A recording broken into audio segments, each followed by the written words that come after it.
আমি নিজেকে গর্বিত মনে করতেছি যে এরকম একটা ফাউন্ডেশনের সাথে সম্পর্কযুক্ত হতে পারছি। এই কারণে রাসূলুল্লাহ সাল্লাল্লাহু আলাইহি ওয়াসাল্লাম যখন মক্কাতে সবাইকে একবার এরকম ডাকলেন, ডাকার পরে বললেন যে আমাকে কি তোমরা বিশ্বাস করো না?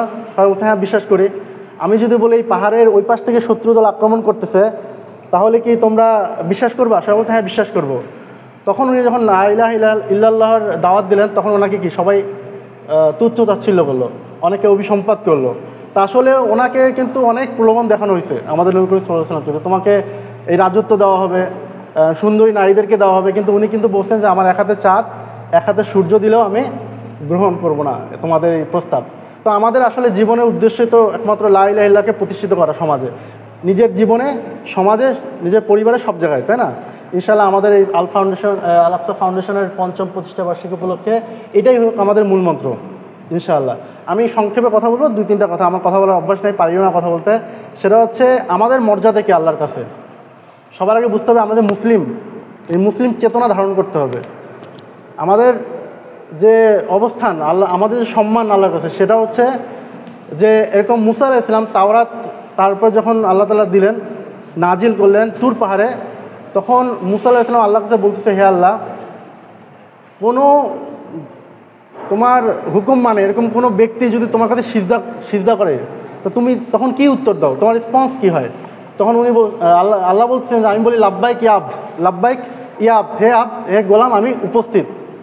তখন মুসা আলাইহিস সালাম বললেন যদি কোনো পাপি বান্দা আপনার, যে আপনার কথা শোনে না, আপনার অবাধ্য, সে যদি সিজদা করে, তাহলে আপনার রেসপন্স কেমন হয়? তখন আল্লাহ তাআলা বলছে আমি 3বার বলি লাব্বাইক ইয়াব, লাব্বাইক ইয়াব, লাব্বাইক ইয়াব, তাহলে আল্লাহ তাআলা আমাদেরকে কত ভালোবাসে।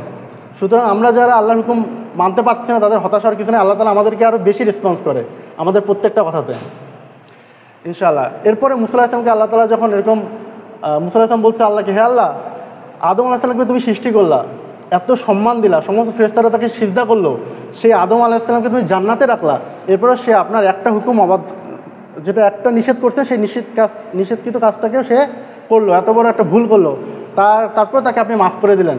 তখন আল্লাহ বলছে যে আমার কোনো বান্দা যদি গুনাহ করে, অনেক বড় বড় গুনাহ করে, কিন্তু সে যদি কোনো কাজ বিসমিল্লাহ বলে শুরু করে এবং কাজটা শেষে যদি আলহামদুলিল্লাহ বলে, এই উসিলায় আমি তার জীবনে সমস্ত গুনাহ মাফ করে দিতে পারি।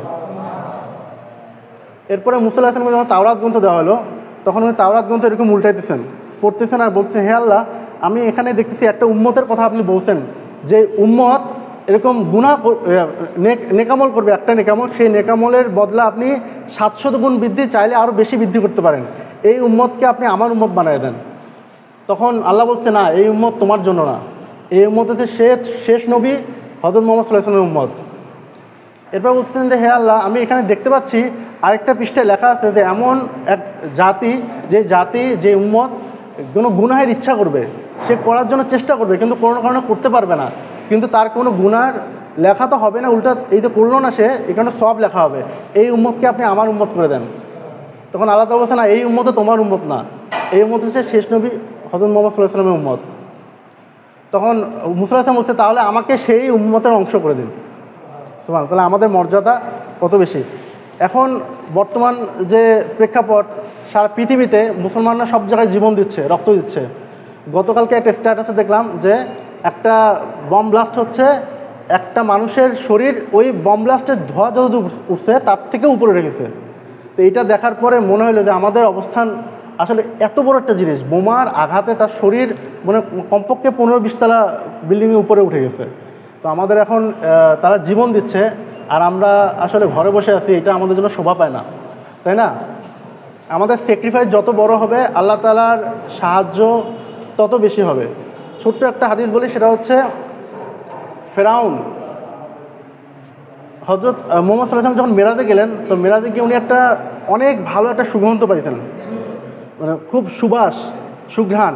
তো উনি জিবরাইল আলাইহিস সালামকে জিজ্ঞাসা করতেছেন এই সুঘ্রাণটা কোথা থেকে আসতেছে।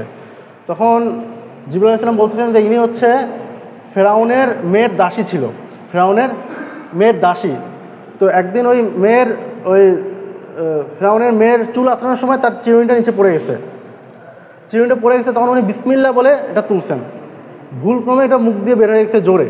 তো ওইটা ফেরাউনের মেয়ে শুনছে, শোনা বলছে তুমি কার কথা বললা, তুমি আমার বাবার নাম না বলে কার কথা বললা? তখন সে বললো যে আমি আল্লাহর নাম বললাম, যে আমারও প্রভু, আমারও রব, তোমারও রব, তোমার বাবারও রব। তখন ফেরাউনের মেয়ে কী করছে, এটা ফেরাউনকে জানাইছে। তখন ফেরাউন তাকে ধরে নিয়ে আসছে এবং তার 3টা বাচ্চা ছিল। এই বাচ্চাগুলোকে জ্বলন্ত তেলের মধ্যে, জ্বলন্ত পানির মধ্যে বা জ্বলন্ত তেলের মধ্যে এরকম তার সামনে জীবন্ত পুড়াই ফেলছে। তো যেটা বাচ্চা কোলে ছিল ওই বাচ্চাটাকে যখন এরকম ফেলায় তখন তার একটু মায়া লাগছে বেশি। তখন ওই বাচ্চার জবান আল্লাহ খুলেছে। সে বলছে, হে মা, তুমি ধৈর্য ধারণ করো, নিশ্চয়ই আল্লাহ আমাদের সাথে আছেন। তো এত বড় স্যাক্রিফাইসের কারণে তার সুঘ্রাণ, এটা স্পেশাল একটা ব্যাপার। মেরাজে তার সুঘ্রাণ পাইছে এত বড় বড় আল্লাহর ওলি থাকতে। তো আমাদের স্যাক্রিফাইস, ডেডিকেশন যত বেশি হবে এই ফাউন্ডেশনের জন্য, আল্লাহ তাআলার সাহায্য তত বেশি হবে, আমাদের কাজ তত অগ্রগামী হবে। মনে রাখতে হবে যে এই ফাউন্ডেশন আর এই কার্যক্রমগুলো শুধুমাত্র আল্লাহর জন্য, এগুলো আমাদের দুনিয়াবি ফায়দার জন্য না, এগুলো একমাত্র আল্লাহর জন্য। এবং এর ফায়দা আমরা আখিরাতে ইনশাআল্লাহ এর থেকে অনেক অনেক গুণ বেশি পাবো। তো আলহামদুলিল্লাহ, আল আকসা ফাউন্ডেশনের যে কার্যগুলো আমি দেখলাম এখানে, এর আগে শুনছি মুখে মুখে, বাট আজকে যে ডিটেলস দেখলাম খুব ভালো লাগলো। যে এই কার্যক্রমগুলো আসলে এগুলো আমরা নিজেও হয়তো বুঝতেছি না এর প্রতিদান কত বেশি, এটা তো কত গুরুত্বপূর্ণ কাজ। ঠিক আছে, আল্লাহ তাআলা আমাদেরকে এই কাজগুলোকে সামনের দিকে এগিয়ে নেওয়ার জন্য আর আমাদেরকে ইউনাইটেড হয়ে আরও শক্তিশালী একটা প্ল্যাটফর্ম তৈরি করে আমাদেরকে কীভাবে সামনে আগানো যায় আমরা সেই ফিকির করবো এবং আল্লাহর কাছে আমরা দোয়া করবো। ইনশাআল্লাহ আল্লাহ তাআলা আমাদেরকে সহায় হোক। আমিন। আসসালামু আলাইকুম।